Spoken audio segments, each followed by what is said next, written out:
Hey there everybody, thank you for stopping by for today's video. If this is your first video of mine that you're watching, welcome, my name's Diamond. Today we're going to be checking out a 300 watt bicolor cob light from GVM. You know, I use the XS series from Amaran for like work is what I got them for, and I really want to avoid putting a ton of hours on them here at home, you know, because they do green up over time like most lights. And the 150 bicolor here from Ulanzi has been doing a great job. It's actually 220 watts, but I need something that'll keep up with this window light. So without further ado, let's roll the intro card and we'll get started with our review.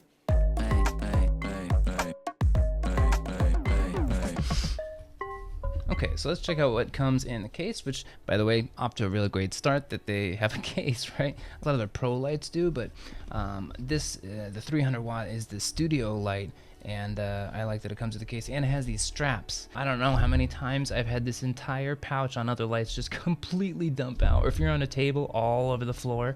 Okay, so let's start over here. We've got our power supply, of course. It's like a proprietary kind of, I don't know if it's XLR. I'm guessing it's XLR. It's got 3 pins. By the way, I think the only way we're going to get this light mobile is by using some sort of generator. And that's cool. They make a lot of those really easy to get your hands on, a few hundred watts of power nowadays for a few $100. Okay, so next our main power cable here. I believe it's 5 meters. I might be wrong. It might be 7 meters, but it's really nice and flexible. I really like this one. Like Andrew Luck brings this up all the time. The stiff cables that like get folds stuck in. Oh, I hate that. Okay, so next we have the reflector. Thank God they have the original Daaahhhhh style reflector. You want your light more diffuse and spread out, and I'm really gonna just start rambling if I don't shut myself up and move on to let's see here, this next little piece, which, by the way, they include a little pad here that has saved my ass a couple times. Now GVM has started including this weird little bubble diffuser. You can use it with a modifier, and I don't know what exactly it's supposed to do. It's still pretty hard shadows. When it comes out of this, your shadows are still like they're out of the cob. But now the other RGB one that we used the other day came with it for our shoot for the other channel, and it didn't really make that much of a difference. I had it in an aperture lantern, so I don't know if it would. You guys let me know what you think. If you've ever used a GVM light and used one of these bubble diffusers, let me know, does it make that big of a difference? Do you use it? And now the head, actually, let's look in the top part really quick. So it comes with this cradle strap thing for the power supply. Velcro the power supply down to the bottom of the stand. Manual, of course, in there as well. Okay, now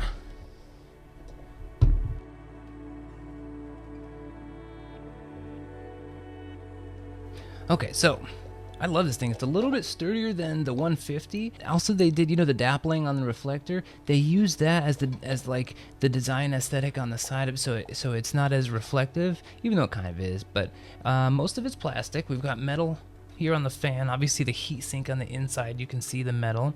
And then one thing I really like is they've put fasteners on both sides of the yoke. And I don't know if size determines that or if it's the shape of it or what, because the only other light that I have that does that is the Came TV bolts and the little mini Fresnels, and that's only 60 watt, 50 watt lights. That's like this big. Now let's take a look at the front end of the light where we pop on the modifiers. We've got a Bowens mount, of course, and the clip for it's on the side, which is smart. The my Ulanzi light that I love so much, you know, providing our hair and edge light back there, they put their release for the Bowens mount like here, pointing into the modifier. So this is really good. It's distinct, it sticks out, it's not hard to find. And then as you can see up front here, we've got the linear as opposed to like a honeycomb bicolor cob pattern. We've also got the little clip miniature Bowens mount thing for the bubble diffuser right here. Okay, now, speaking of which, the cob has an output of, it's supposed to be 56 5,600 lux at a meter. Now that's with the reflector, which is, remember, that's a dappled reflector, so it's going to be more diffuse. That's good. That means that 56,000 or almost 57,000 lux is going to be more diffuse, is going to be more consistent across that beam, which is right on, right? And then the color temperature, it'll go from 2700 up to 7500. So combine that with some fine tuning on your white balance, and you can get some really good blues and oranges for your golden hour and your blue hour and stuff like that. Now let's take a look at the controls in back here. Okay, starting on the left, we've got our DMX and our DC inputs. The DMX is a mini 4-pin XLR, and then the power is, remember that Quay, that weird proprietary XLR, and I forgot to check if it has any kind of IP rating, but I imagine probably some sort of like maybe weather resistance or something like that. If these are power connectors for like motorboat batteries, that gasket has to serve some sort of decent purpose, right? But now, what I love about GVM is they're super easy to work. We got the mode button over here, and then we got a single knob for brightness and color temperature. Okay, let's get this all set up and see how it works as a key. All right, before we bust out the light, I want to take out the softbox that I'm going to be using. It's a 90 centimeter softbox, and for some reason, when they jump from like 85, 90 centimeters up to 90, they make them like 1.5 feet deeper. Yeah, I've seen a bunch of people do, they're like, this is how you open a softbox, and just wanted to do my version of that. By the way, Aputure had softbox like this, and then they came out with the Light Dome 3, which is the one I have, and they completely did away with this form factor. And I prefer this, and I'll show you why. You see a lot of people go through and they go ta ta ta, right? And I think this way is a lot faster. You just take these down, peel them down like a banana, and then you can do them 2 at a time. The other side provides the resistance, and it's like twice as fast. Bada bing, bada boom. Let's grab the light stand, get the light set up.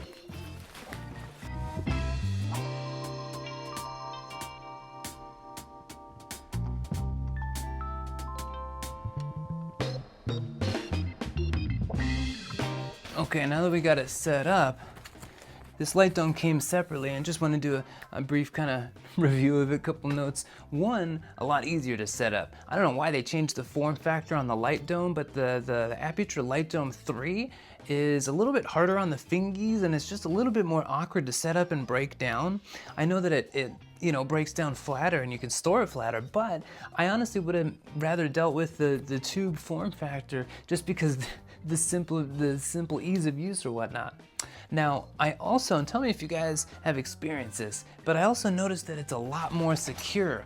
For some reason, the Light Dome, and this could be user error, but that thing has fallen out of my Amaran XS series lights like 3 or 4 times. The 100, the 60, and the 200 have all lost the Light Dome Mini and the Light Dome full size, third generation both of them. So I don't know if that's true for Light Dome 2 or what. So let me down in the comments if you guys experience this too. And it also mounts lefty-loosey, the Amaran head, so that could have something to do with it. But no give.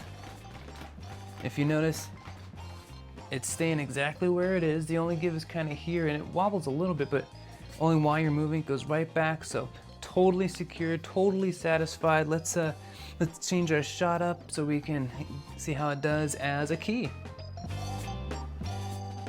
So we've got the light about 90 centimeters from me, right? Because remember we talked about this before.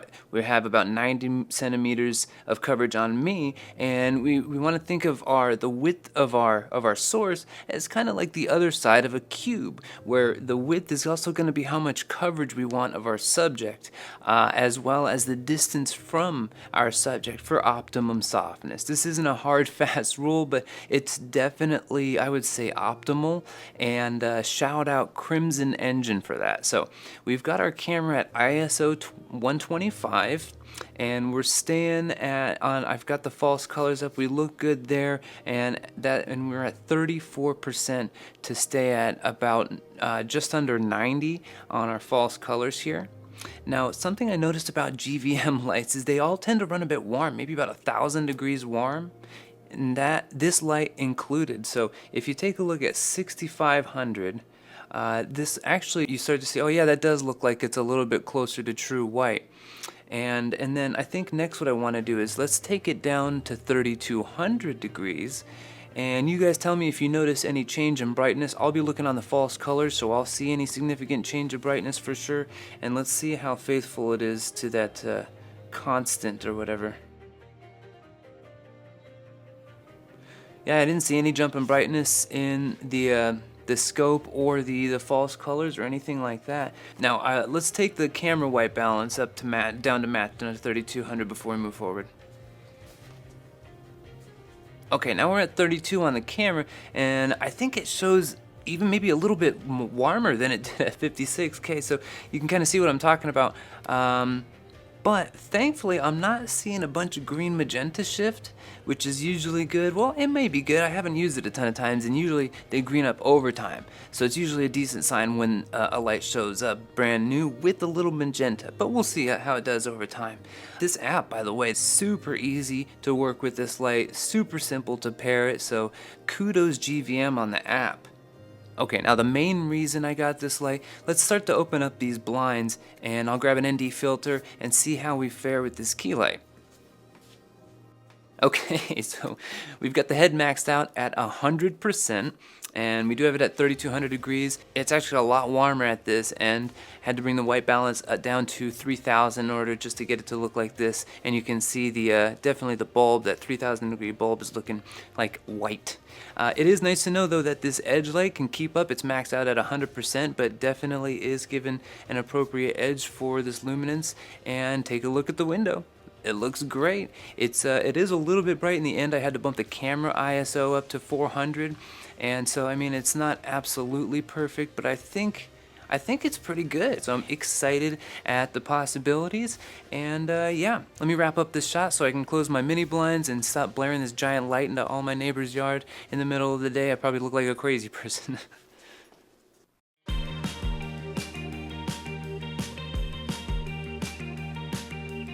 Alright, let's talk about pros and cons before we wrap up here. So, I really enjoy the fact that there's double fasteners. I like it on small lights and big lights, whether or not we need it for a heavy modifier, although it can take heavier modifiers. But something to keep in mind, the yoke placement or angle, we couldn't get it past like maybe 30 degrees downward, and that's something you'll definitely need to be able to do. So keep that in mind when considering your modifiers and using them and stuff with this light. Next, the brightness factor was very impressive, and I'm used to, usually you get fairly diminishing returns when with an increase in power, and since our Ulanzi that we were comparing it to is 220 watts, I wasn't expecting such a big jump, just going to 300, and I was pleasantly surprised. But also, it's got a range of 2700 to 7500 degrees, and I don't know if those are the two native points or if the chip itself is 32 and 56. I'm not sure exactly how that works, but it's a great range to work with. However, you may find yourself needing that big range since it's, GVM lights tend to run like at least a good 500 degrees warm, and this light is no exception. So also it doesn't have green magenta shift, although with the CRI 97 it's really accurate. However, if you find that it is off, remember how the Planckian curve works. Moving away from the native points of the bicolor chips, it's going to get farther and farther away. So all in all, I mean, I would say it's a fairly neutral score, right? Middle of the bell curve, better than a lot of lights, not as good as some others. Middle of today's bell curve is frankly still a really great quality light. I mean, like I said, CRI 97, you've got DMX control. The only negs I really have on this light are definitely that weird plug. They've totally negated any possibility of using it with like a battery. I mean, maybe a generator. And then the angle thing with the softbox.